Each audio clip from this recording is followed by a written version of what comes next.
தமிழொலி நேயர்களுக்கு வணக்கம். இன்றைய இரவு நேர பிரதான செய்திகள். முதலில் தலைப்பு செய்திகள். தரம் 5 புலமை பரிசில் பரீட்சையின் பெறுபவர்கள் என்று விடுதலை புலிகளின் தங்கப் பொருட்களுக்கு ஏற்பட்ட நிலை சிஐடியினர் வெளியிட்ட தகவல். வீடொன்றிலிருந்து உருக்குலைந்த நிலையில் ஆணின் சடலம் மீட்பு. நாட்டில் மீண்டும் தீவிரமடையும் டெங்கு வைரஸ். செம்மணி புதைகுழி வழக்கு யாழ் நீதிபதி ஆனந்த ராஜாவுக்கு பதவி உயர்வுடன் இடமாற்றம். யாழில் புகையிரதத்துடன் மோதி பெண்ணொருவர் உயிரிழப்பு. கொழும்பிற்கு மீண்டும் ஆரம்பமாகும் வெளிநாட்டு விமான சேவை. இலங்கையில் ஆபத்தான வைரஸ். தொடர்பென விரிவான செய்திகள். தரம் 5 புலமை பரிசில் பரீட்சையின் பெறுபவர்கள் இன்று வெளியிடப்படும் என பரீட்சைகள் திணைக்கள வட்டாரங்கள் தெரிவிக்கின்றன. அதன்படி புலமை பரிசில் பரீட்சையின் பெறுபவர்கள் இன்றிரவு வெளியிடப்படுவதற்கான வாய்ப்புகள் அதிகம் காணப்படுவதாக அந்த வட்டாரங்கள் தெரிவிக்கின்றன. 2025 ஆண்டுக்கான தரம் 5 புலமை பரிசில் பரீட்சை ஆகஸ்ட் 10 நடைபெற்றது.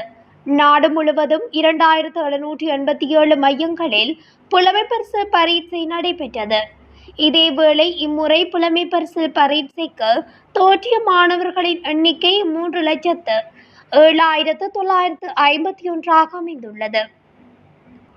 வடக்கில் மீட்கப்பட்ட விடுதலை புலிகளின் தங்கப் பொருட்களில் 5000க்கும் மேற்பட்ட பொருட்கள் மத்திய வங்கிக்கு அனுப்பப்பட்டுள்ளதாக குற்றப்புலனாய்வுத்துறை தெரிவித்துள்ளது.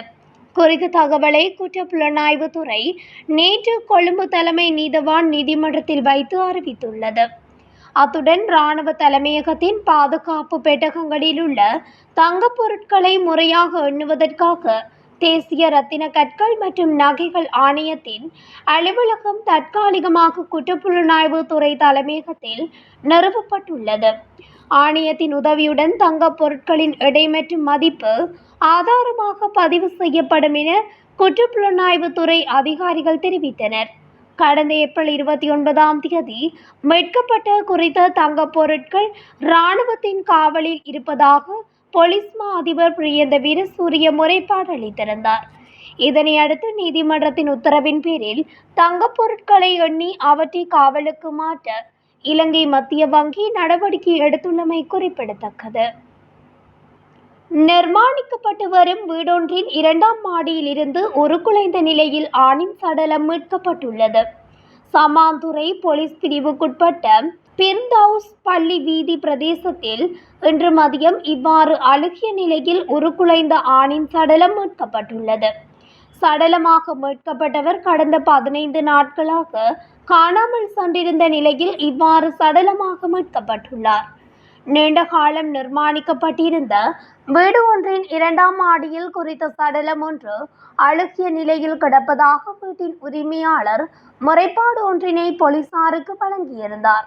இவ்வாறு உயிரிழந்தவர் 15 நாட்களாக காணாமல் சென்ற நிலையில் உறவினர்கள் தேடி வந்ததுடன் சம்மாந்துறை பிரதேசத்தை பிறப்பிடமாகவும் வசிப்பிடமாகவும் கொண்ட 55 வயது மதிக்கத்தக்கவர் என தற்போது அடையாளம் காணப்பட்டுள்ளார். மனநிலை பாதிக்கப்பட்ட இவர் சகோதரி ஒருவரின் வீட்டில் தங்கியிருந்த நிலையில் காணாமல் சென்றிருந்ததாக போலீசாரின் ஆரம்பகட்ட விசாரணையில் இருந்து தெரிய வந்துள்ளது. இந்த சம்பவம் தொடர்பாக மேலதிக விசாரணைகளை சமாந்துறை போலீசார் முன்னெடுத்து வருகின்றனர். நாட்டில் கடந்த 8 மாதங்களில் 36,708 டெங்கு நோயாளர்கள் பதிவாகியுள்ளதாக தேசிய டெங்கு கட்டுப்பாட்டு பிரிவு தெரிவித்துள்ளது. கடந்த ஆகஸ்ட் மாதத்தில் மட்டும் 2,749 டெங்கு நோயாளர்கள் பதிவாகியுள்ளனர். அத்துடன் இவ்வருடத்தில் இதுவரை 19 டெங்கு நோயாளர்கள் உயிரிழந்துள்ளதாக தேசிய டெங்கு கட்டுப்பாட்டு பிரிவு தெரிவித்துள்ளது. டெங்கு மற்றும் சிக்குன்குனியா இரண்டும் தற்போது அதிகம் பரவி வருவதால் யாருக்கேனும் காய்ச்சல் இருந்தால் அவர்கள் பாராசிட்டமால் மட்டும் எடுத்துக்கொள்ள வேண்டும் என மருத்துவர்கள் அறிவுறுத்தியுள்ளனர். ஒருவருக்கு காய்ச்சல் இருப்பின் அவர் டெங்கு வைரஸினால் பாதிக்கப்பட்டிருந்தால் பிற வலி நிவாரணிகளை உட்கொள்வது உட்புற இரத்தப்போக்குக்கு வழிவகுக்கும். எனவே பொதுமக்கள் இது குறித்து விழிப்புடன் இருக்குமாறும் 3 நாட்களுக்கு மேல் காய்ச்சல் நீடித்தால் உடனடியாக மருத்துவ சிகிச்சை பெறும்படி சுகாதாரத்துறை அறிவுறுத்தியுள்ளது. யாழ்ப்பாணம் அரியாலை செம்மணி புதைகுழி வழக்கை மிகச் சிறப்பான முறையில் கையாண்டு வந்த யாழ்ப்பாண மாவட்ட நீதவான் நீதிமன்ற நீதவான் ஏ ஆனந்தராஜாவுக்கு பதவி உயர்வு வழங்கப்பட்டுள்ளது. மேல் நீதிமன்ற நீதிபதிகளாக சில நீதிபதிகள் பதவி உயர்வு செய்யப்பட்டுள்ள நிலையில் நீதிபதி ஆனந்தராஜாவுக்கு பதவி உயர்வு வழங்கப்பட்டுள்ளது. பதவி உயர்வுக்கான அனுபவத்தையும் தகுதியையும் நீதிபதி ஏ ஆனந்தராஜா நீண்ட காலத்துக்கு முன்னரே பெற்றிருந்த போதிலும் தற்போது திடீரென இந்த பதவி உயர்வு வழங்கப்பட்டுள்ளது. இதனால் நீதிபதி ஏ ஆனந்தராஜா செம்மணி புதைகுழி தொடர்பான வழக்குகளை இனிவரும் நாட்களில் கையாள முடியாத நிலைமை ஏற்பட்டுள்ளது. செம்மணி புதைகுழி தொடர்பான வழக்கில் கிட்டத்தட்ட 50% மேற்பட்ட பணிகள் நிறைவடைந்துள்ளன. செம்மணி புதைகுழி வழக்கு வேகமாக நிறைவடைவதற்கு நீதிபதி ஆனந்தராஜா காட்டிய அக்கறையும் அவருடைய அர்ப்பணிப்பான செயற்பாடுகளுமே காரணம் என்று துறைசார் செயற்பாட்டாளர்கள் சுட்டிக்காட்டியிருந்தனர். இவ்வாறான நிலையிலே அவருக்கு பதவி உயர்வு வழங்கப்பட்டு செம்மணி புதைகுழி தொடர்பான வழக்கை அவர் கையாள முடியாத நிலைமை ஏற்பட்டுள்ளது. அகழ்வு பணிகளை சம்பிரதாய பூர்வமாக மேற்பார்வை செய்யாமல் சான்று பொருட்களை அடையாளம் காணும் நடவடிக்கைகளையும் நீதிபதி ஏ ஆனந்தராஜா முன்னெடுத்திருந்தார்.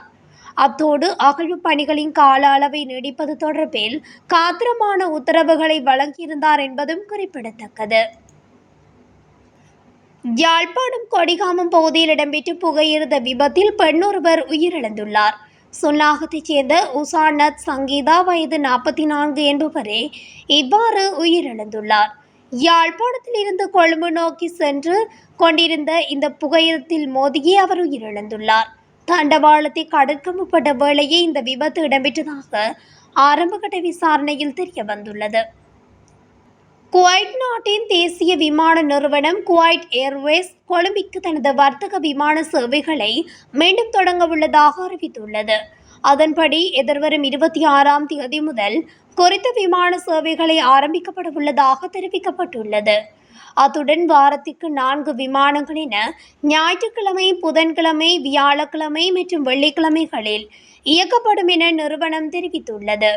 இதேவேளை பயணிகளுக்கு பிரபலமான சுற்றுலா இலக்காக கருதப்படும் கொழும்பிற்கு விமான சேவையை மீண்டும் அறிமுகப்படுத்துவதே இந்த தீர்மானத்தின் நோக்கம் குவைட் ஏர்வேஸ் தெரிவித்துள்ளது. மேலும் பயணிகளின் தேவையை பூர்த்தி செய்து அதிகமான பயண விருப்பங்களை வழங்குவதே நிறுவனத்தின் அர்ப்பணிப்பு எனவும் நிறுவனம் தனது அறிக்கையில் குறிப்பிட்டுள்ளது. 1953ஆம் ஆண்டு குவைட் நேஷனல் ஏர்வேஸ் லிமிடெட் என்ற பெயரில் நிறுவப்பட்ட இந்த நிறுவனம் 1954 மார்ச் மாதம் முதல் தனது சேவைகளை தொடங்கியது. 1962ஆம் ஆண்டு குவைட் அரசு நிறுவனத்தின் முழுமையான உரிமையை பெற்றதன் மூலம் இது அந்நாட்டின் தேசிய விமான சேவையாக மாறியமை குறிப்பிடத்தக்கது. இந்தியா மற்றும் பங்களாதேஷில் அதிகமான உயிர்களை காவு கொண்ட நிபா வைரஸ் இலங்கையில் உள்ள வௌவால்களில் பரவியிருப்பதாக இலங்கை விஞ்ஞானிகள் குழு நடத்திய ஆய்வில் தெரிய வந்துள்ளது. கொழும்பு பல்கலைக்கழகம், சுகாதார அமைச்சகம் மற்றும் ஜெர்மனியின் ரோபர்ட் கோச் நிறுவனம் ஆகியவை இணைந்து நடத்திய ஆய்விலேயே குறித்த விடயம் கண்டறியப்பட்டுள்ளது. ஆய்வின்படி இலங்கையில் உள்ள வௌவால்களில் நிபா வைரஸ் பரவலாக உள்ளது என்பதை ஆராய்ச்சி வெளிப்படுத்தியுள்ளது. பாதிக்கப்பட்ட வௌவால்கள் எங்கு செல்கின்றன, எவ்வளவு தூரம் பயணிக்கின்றன என்பதை புரிந்து கொள்வது நோய்கள் எவ்வாறு பரவக்கூடும் என்பதை கணிக்க மிகவும் முக்கியமானது என கொழும்பு பல்கலைக்கழக ஆராய்ச்சி குழுவை வழிநடத்தும் பேராசிரியர் இனோகா தெரிவித்துள்ளார். அத்துடன் இலங்கை வௌவால்களில் உள்ள நிபா வைரஸ் வகை இந்தியாவின் கேரளாவில் பரவும் வைரஸின் மரபணுவுடன் ஒருமித்திருப்பதாகவும் கூறப்பட்டுள்ளது. இதுவரை இலங்கையில் நிபா வைரஸ் வழக்குகள் எதுவும் பதிவு செய்யப்படவில்லை. எனினும் அண்டை நாடுகளான இந்தியா மற்றும் பங்களாதேஷின் நூற்றுக்கணக்கான மக்கள் இதனால் உயிரிழந்திருப்பதோடு இதன் இறப்பு வீதம் 75% என தெரிவிக்கப்பட்டுள்ளது. இத்துடன் தமிழொலியின் இன்றைய இரவு நேர பிரதான செய்திகள் நிறைவடைகின்றன. தொடர்ச்சியாக செய்திகளை அறிந்து கொள்ள தமிழொலி ஊடகத்துடன் இணைந்திருங்கள். நன்றி, வணக்கம்.